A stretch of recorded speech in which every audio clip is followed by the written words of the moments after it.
Communicating in any capacity, whether it's in a professional or social gathering, can be very, very intimidating for a lot of people, especially if English is not your first language, or if you're very shy or introverted, not the life of the party. You've heard the saying, some people are more afraid of public speaking than they are of death. Well, in this video, I'm going to share with you game-changing tips that could take your communication to the next level. Hi there, I'm Gabriel Barafato from GB Voice Academy. If you haven't yet, subscribe to my YouTube channel because I share content like this on a regular basis to my viewers who I want to help them be able to express what they have in their hearts dynamically, impactfully, and gracefully.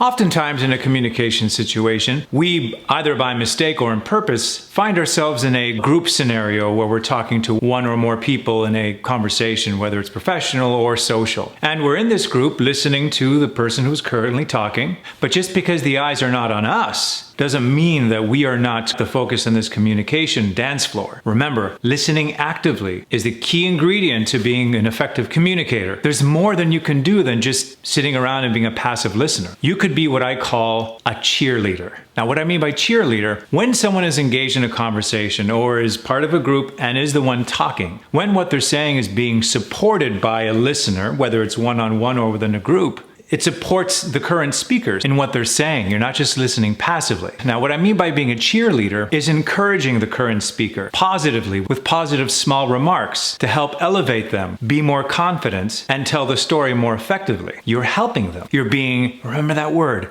compassionate. And believe it or not, people in that group will notice. Did you know that in Hollywood, they pay people to go in studio audiences to laugh and engage in whatever is being filmed in a sitcom? That's right. People get paid to be cheerleaders. Now, here's an example of a group conversation with somebody cheering them on. Now, remember, you don't want to be overbearing. You don't want to overtake the conversation, but there's an art. There's a way of doing it by really listening, knowing when to come in, which we're going to cover later, making them feel empowered, and in return, making you a great participant in this communication dance, whether it's with one individual or more than one. So it's down to the wire, okay? So we only have like literally just a couple of hours before we have to hand in this project. And we have no more fuel left. We've literally been up for 3 days straight. Are you serious? So Jordan comes in with these 12 dozen donuts and double espressos for everybody. Wow. I mean, he was a lifesaver. Yeah, that's Jordan for you. He really knows his donuts. We packed our car and we were at the board meeting within a half an hour. On fumes, but we did it. Hey man, it's a testament to your hard work, right? Hey, this guy gets it. So without really saying much, you're exuding so much positivity in this conversation, whether it's with one person or more than one. You're a positive player in this game of communication, this dance. This goes back to the improv principles that I have in my earlier videos. The game of improvisation is giving, listening, and then agreeing and responding back with something to heighten the scenario, to heighten the discussion. Again, it's always about empowering the person you're speaking to. I'm always talking about empowering the speaker. And you're probably thinking, well, how's it going to help me in my communication? Let me give you a scenario and an example. If there are two people, one person is very knowledgeable about cars. He knows everything from top to bottom. Another individual doesn't, but is very passionate about cars. Now you walk into a room and speak to the individual who knows everything about cars. And you start chatting with him. And he takes over the conversation and tells you this and that, well, this model, this, well, you don't want to get this model because this model, and these mechanical brakes are not as good, and blah, blah, and you're like, So after about a half an hour of him chatting away, you're about burnt out. Was that a good conversation experience? This person was very knowledgeable and qualified, but you, as a person involved in the conversation, did you enjoy it? Did it feel productive? Now let's bring in the second person I was telling you about. Somebody who is not as knowledgeable, but is very passionate and wants to share that passion with you. And you have a conversation with him about cars and automotives. All of a sudden, he starts sharing with you what the little that he knows, and you start sharing back, and you both start collaborating, giving and receiving, giving and receiving. Now at the end of half an hour of speaking with this individual, how do you feel?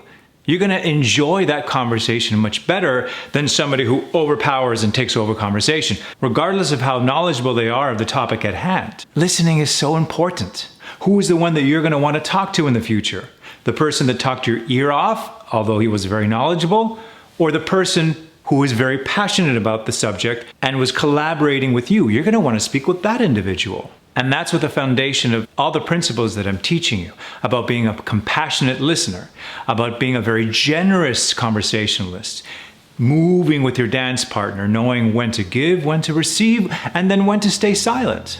Do you notice in that clip I showed you about being the cheerleader, there was an instinct, an art of knowing when to come in. In a conversation, which you will hear if you listen to a lot of American television or sitcoms, there's a rhythm to a conversation. When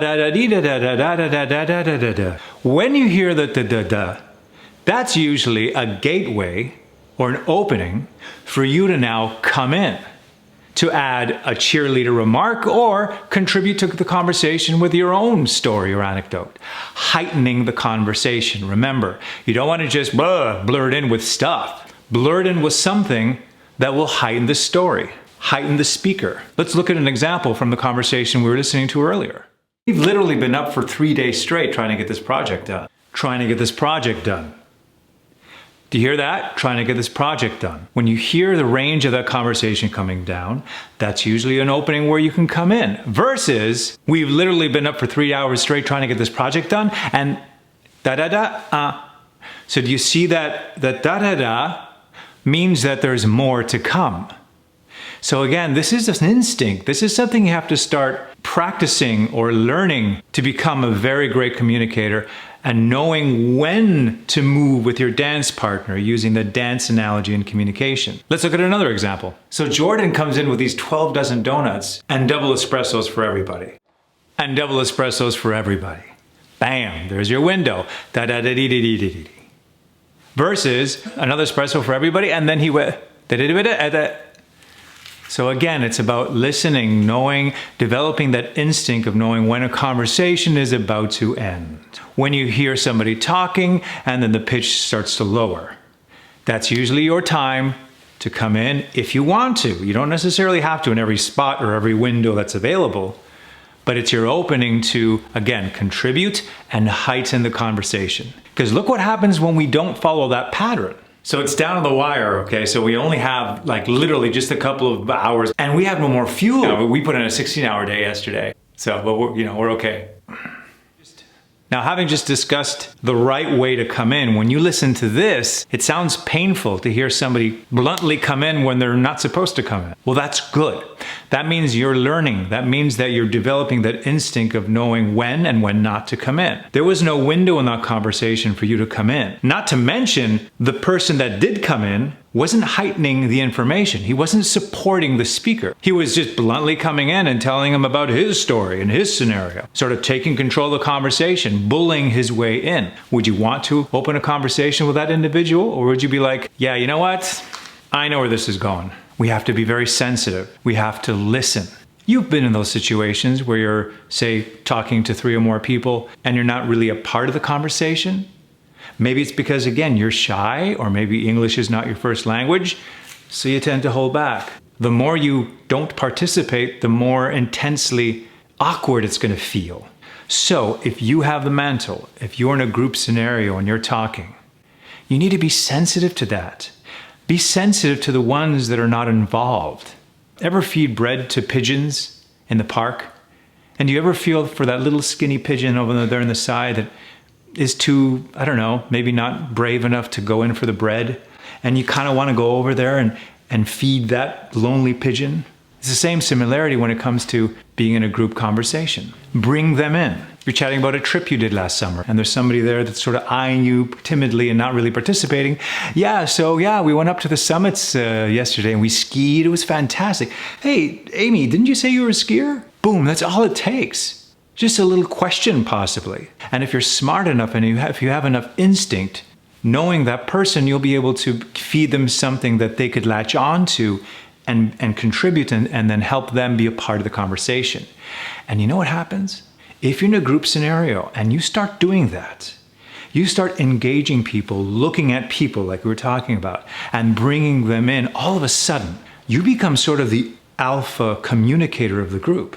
People look at you to know how to properly conduct a room, a conversation. They know that you will give everybody a voice. And that just makes you a much more powerful, dynamic conversationalist. You're conducting the room. Again, you are the conductor. Now, it's not our job, our goal to overpower any conversation, but if you really think about it, we're not. We're not chatting about us.